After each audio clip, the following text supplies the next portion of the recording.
Good morning and welcome to our latest Workforce Webisode. I'm Rob Shepard, Project Facilitator at the Simcoe Muskoka Workforce Development Board. And we're happy to welcome Michael Agema this morning. He is the International Education Lead and the Professor and Coordinator of the Hotel and Resort Program at Georgian College here in Barrie. Good morning, Michael. Welcome. Good morning, Rob. Great to be here. And Michael is going to talk to us today about the sharing economy. Everybody probably has heard the term, but may not know exactly how what it is and how it impacts us in our daily lives, whether it be business or workforce development. And Michael's here. Michael's done a lot of research on this particular subject and has put together a great presentation. And we're really looking forward to have him present it here today. Perfect. So,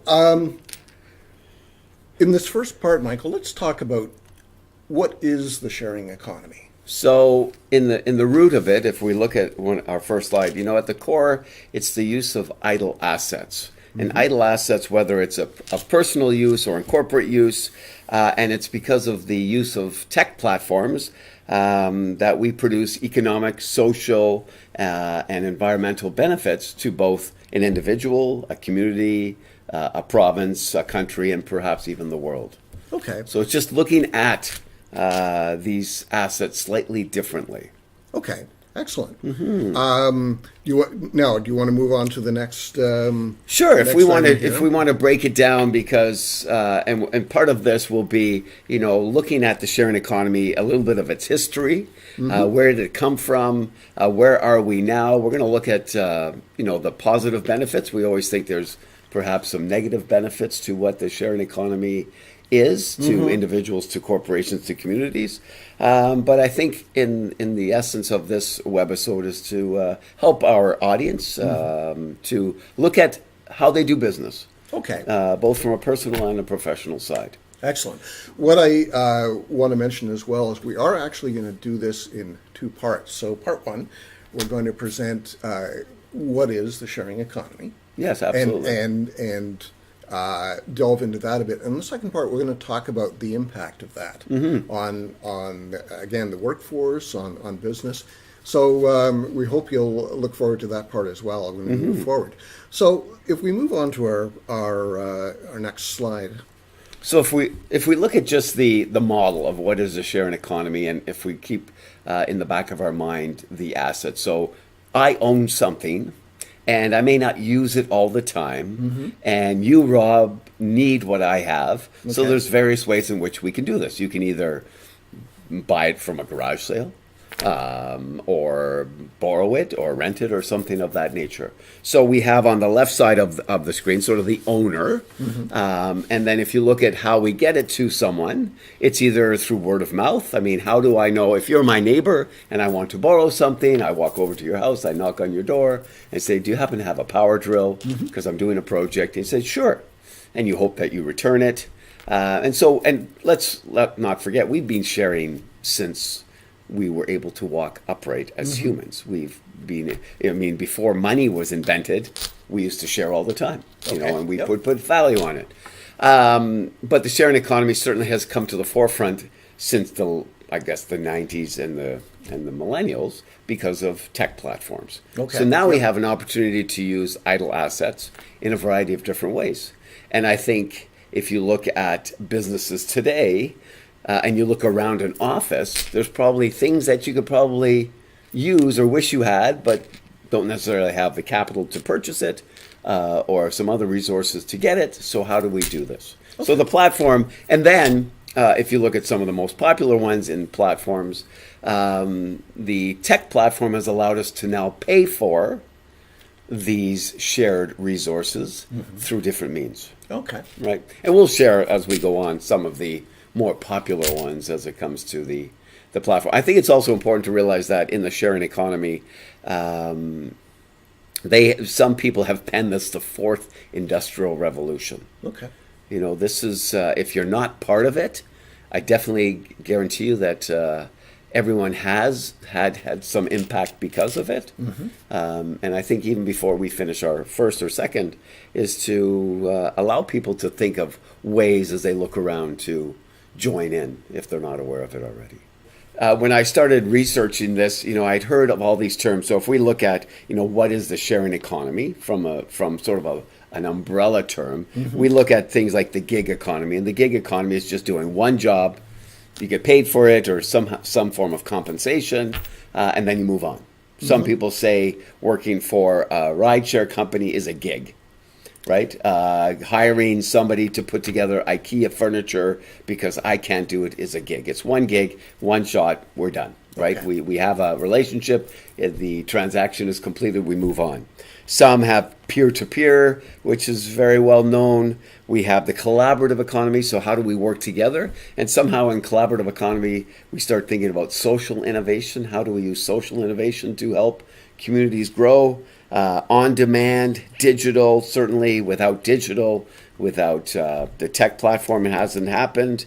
We have freelance, people doing things that because they have a skill that you don't have or I don't have. It's sharing of expertise without, it's outsourcing, it's micro hiring, it's things of that nature. Okay. We have access. And then, the last one is crowdsourcing. And if you think about it, if you're a small business or if you have an idea and you're looking to raise capital, Kickstarter and other crowdfunding sources have become very important ways in which individuals to raise money. And again, if we look just from a social impact, when we've had disasters or misfortunate events that have occurred, because of crowdsourcing, we've been able to raise a lot of money to help individuals. So it's all because of the sharing economy and the platforms which have been created. Wow. So there are all sorts of aspects of this that people probably haven't thought Exactly. of, and the different divisions within it. Yeah, and when I was doing research, you found out that a lot of these things happen because of misfortune. Right? Things were going on. The economy was not working out. I got laid off. I got displaced. The business I was in, it was retail or it was some other form of business, suddenly died or went to the abyss because of technology and changes. And we've heard many stories in the news about, retail changing, Sears closing, now impending Rona stores or Lowe's stores. So it's changing, right? And we can either look at it from, okay, let's anticipate this, let's be proactive as opposed to reactive, and how do we make this work? So absolutely, there's nobody, I would say, that has not had any impact because of the sharing economy. Yeah, it's a major Absolutely. influence on us. So I want to move on to the idea of micro entrepreneurs. Micro entrepreneurs. I think it's. I did not pen this. It's empowering people to make, to earn, and save money, because one of the things the sharing economy has created is opportunities for the masses to have access to resources without some of the costs that are associated with it. So there have been many individuals who have become micropreneurs. They have used, if I'm an expert in putting together IKEA furniture or any type of furniture, and I let everyone know through social media that I can do this, I've created a small business for myself. Okay. I've become a micropreneur. And if you look around the internet nowadays, there's a lot of these little, and we look at Etsy as a platform for arts and crafts. So if you're an artist and you say, okay, how do I get my artwork out to the masses? Well, guess what? There's a way to get that. So just think about it. I mean, farmers markets is the sharing economy. So there's so much creativity involved in this. It opens things up. Huge. Very much for anybody who may have not thought there was a channel for them to do this. That's right. Now there's a way to do it. Now there's a way to do it. Now you mentioned Etsy as a platform. Etsy, yeah. Etsy, okay. Yeah. So is there? I'll ask this now. Is there a place where people can go or where they can discover what these platforms are? If their minds are starting to go, oh, How do I get what I'm doing? How do I do that? Right. And where do I place it? I think the simple answer is yes, through a little bit of research, but also, if not, then why do we think that some of these things have started? Right? How have the major players in the sharing economy, how did they get started? Is because there wasn't anything that existed, and they became creative, got people together who believed in the same thing they did, and suddenly you've got the players of Uber and Airbnb and TaskRabbit and Netflix and Amazon and all these other sharing platforms. So, in essence, you could say that if somebody could say, okay, I want to get this out, but there's not a platform, maybe I need to create my own platform. Absolutely. Maybe I need to create my own app. And then you may say to yourself, as I did, well, I have no idea. I do not have the technological background to do this, but there is some wise, and globalization has made doing business and accessing resources much easier. I mean, if you've ever gone to register a web domain and you don't privatize it, within the next 24 hours, there are people calling you who are here to help you because they know you have registered, and they're going to provide you with They're on it. They're on it. They're going to help you develop your web page. They're going to help you develop some social media. They're going to help you do your analytics, and they are going to help you become a big player in this business.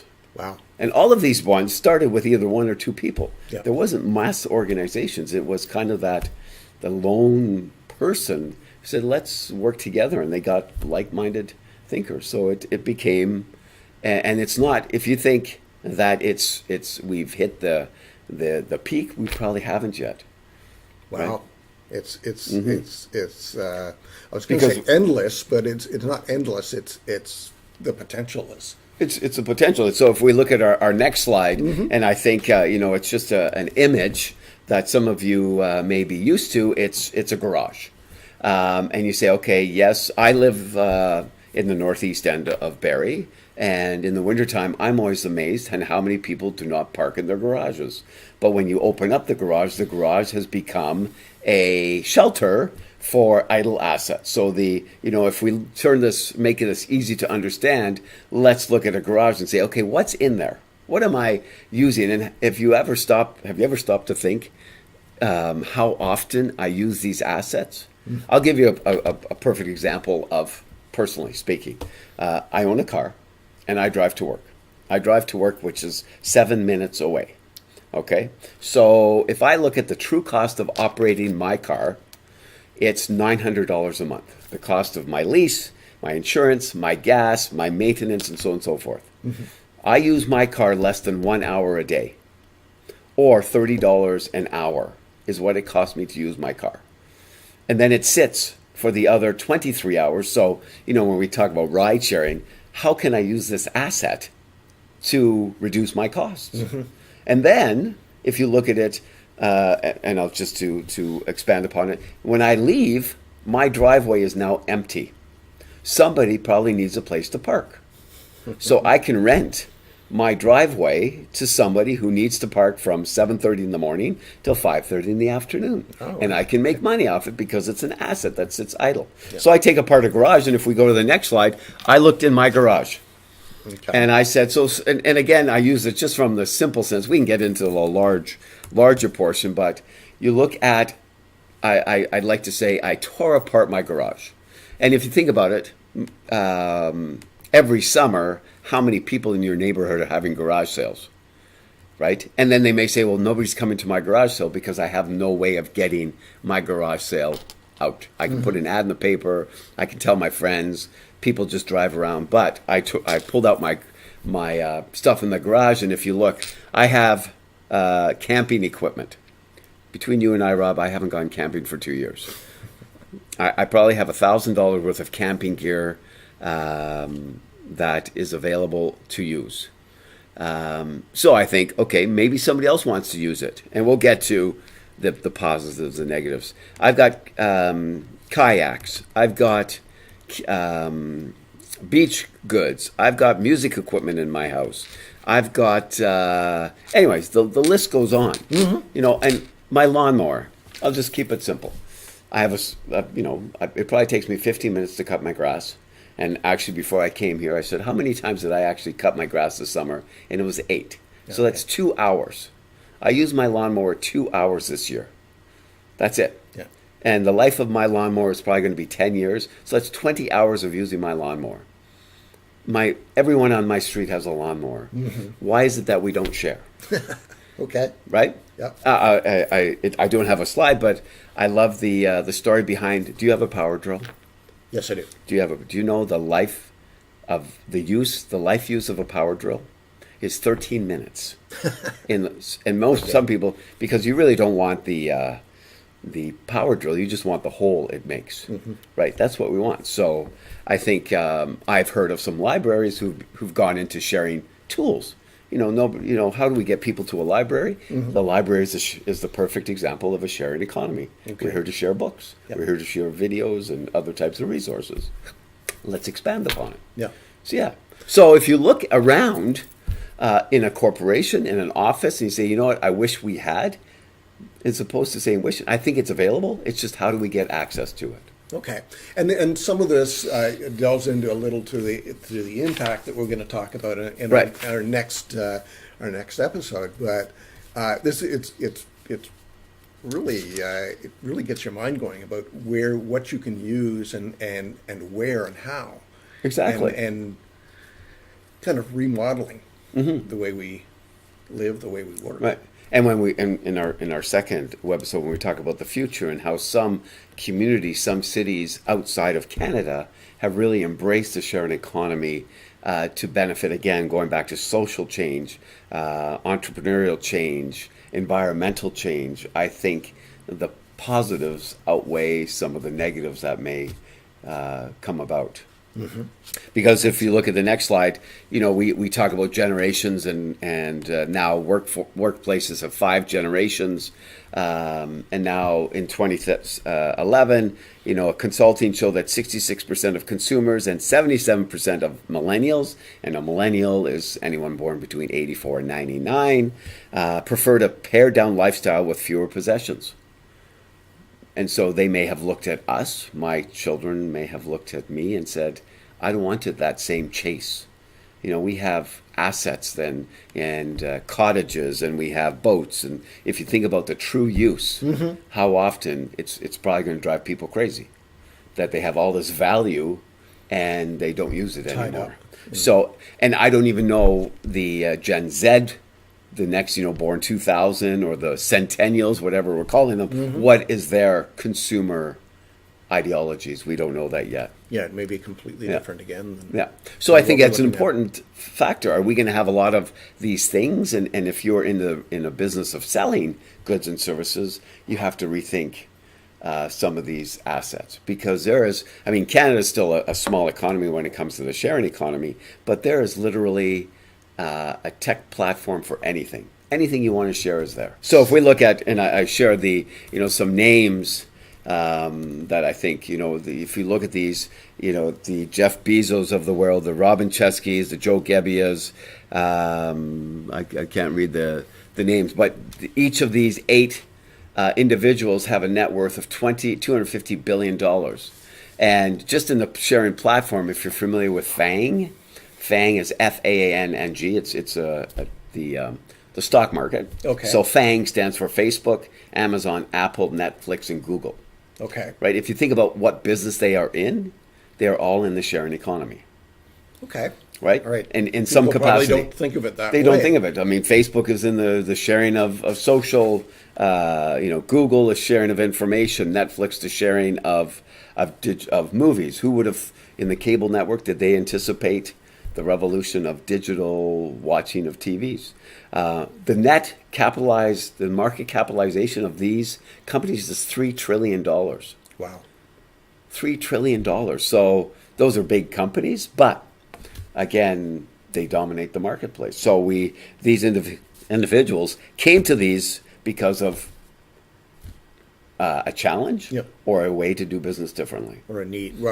Absolutely, a need. Address the need or address the need. Absolutely. So if we look at some history behind it, Amazon, Jeff Bezos in 1994, 95, and if you look at Airbnb 2008, Alibaba is kind of the Amazon of East Asia. Uber 2009. TaskRabbit is a platform primarily used in the States of people who have time and people who have money, and I don't have the time to do something. They hire through TaskRabbit rabbits in the term, so they come and do things. Is that, no, you say that's primarily in the States. Is it available in Absolutely. Canada? It's just a People matter may not- of people having awareness of this. Oh, okay. But these are just some of the main players. But let's look at the dates. In 94, 95, there was an economic downturn. In 2008, 2009, there was, some would say, a massive recession in North America. And so when you look at Bitcoin from cryptocurrency, happened because of change going on. So as opposed to, bowing our heads and saying, let's forget about it, how do we make change? So these individuals said, let's look at assets and through tech platforms and make it work to everyone's advantage. Yeah. Wow.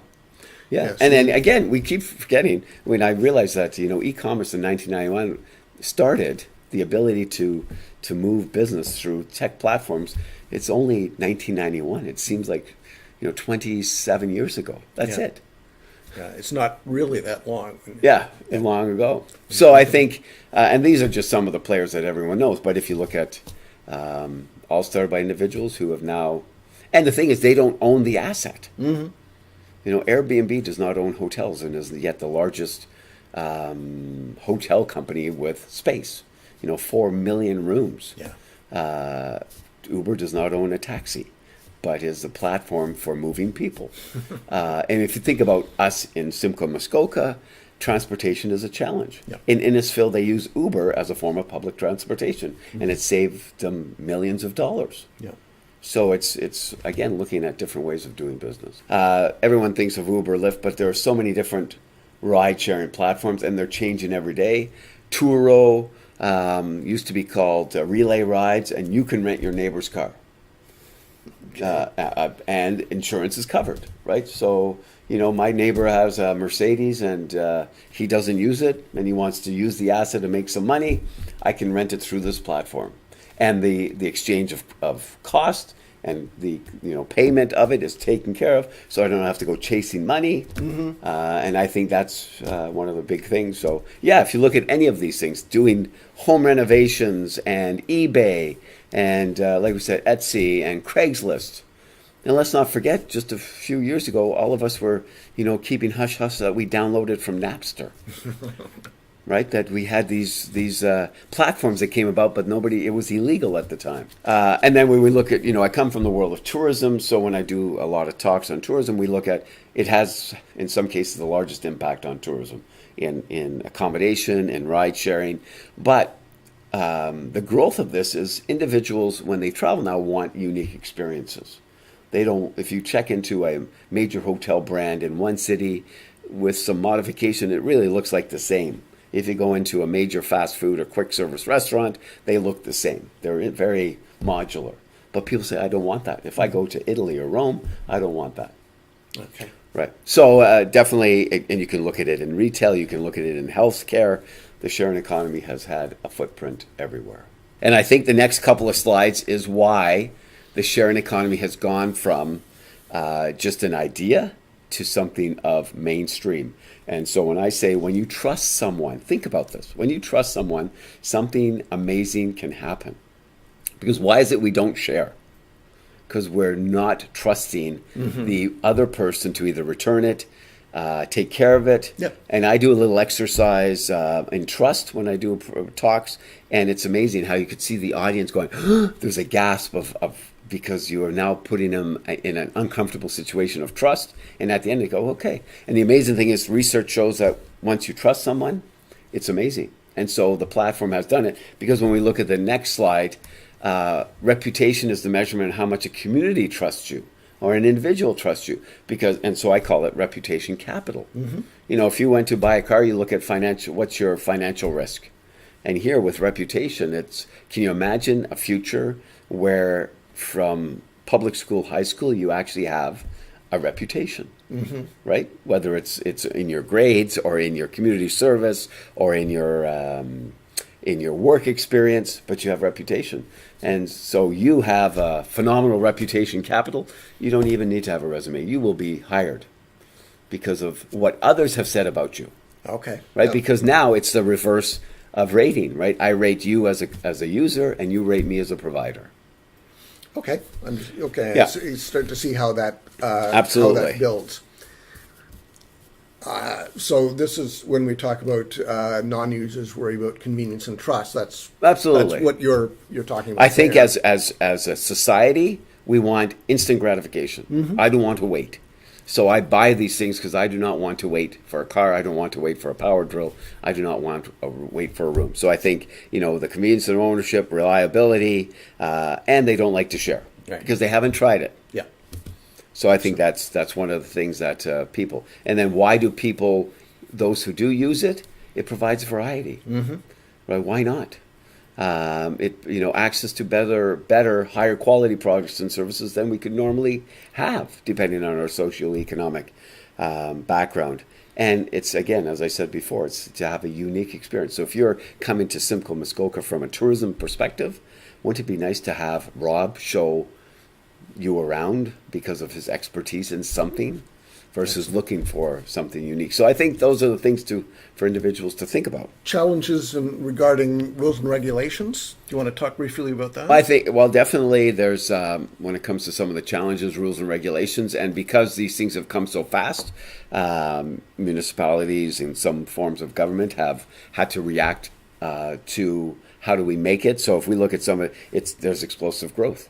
And we want to ensure a level playing field. So if you own a business and you are following the rules, there is some discussion as to those who don't follow the rules. But I think, and it goes back to trust. So we don't trust individuals because they're going to avoid taxes or they don't pay their proper fees. And there are ways in which other countries, other communities have addressed some of these issues. Right, and it's disruptive of existing markets, and we can sit a whole day about talking about this. Social security, labor rights, so they say that gig economy puts people at risk, but yet, if you look at it, it has provided. I was recently in Denver, Colorado, on an Uber ride, and the gentleman was a musician. He said, "This works perfect for me. I play at 10 o'clock tonight. I'm a new immigrant, and this is wonderful. I make my $150 a day as an Uber driver, and then I go play a gig at night, and I'm able to sustain a quality of life for me and my family." Yeah. Yeah, Okay. and then this value system, how we look at things. This is, from generations, it's how we value things. And then some of the challenges, there have things gone wrong. And I use the example of bike sharing in China, how they thought, let's make it accessible to everyone, and it became a problem. Okay. So, yeah. Excellent. Well, listen, this has been a fascinating discussion. We're kind of at our time now. Perfect. But I'm looking forward to having you back. Thank so you. That we can dig a little deeper and talk about the effects. We've touched on some of them today, but I think people watching will really want to see, okay, how will this affect me, or how could it affect me when I'm thinking through whether it's my own, whether it's my workforce, whether it's my business or becomes my business. There are all sorts of aspects of this. So, Michael, thank you. Thank you very Rob. much for being with us today. And thank you for watching. We'll be back next week with going into a little more detail Absolutely. with Michael. And thank you for joining us.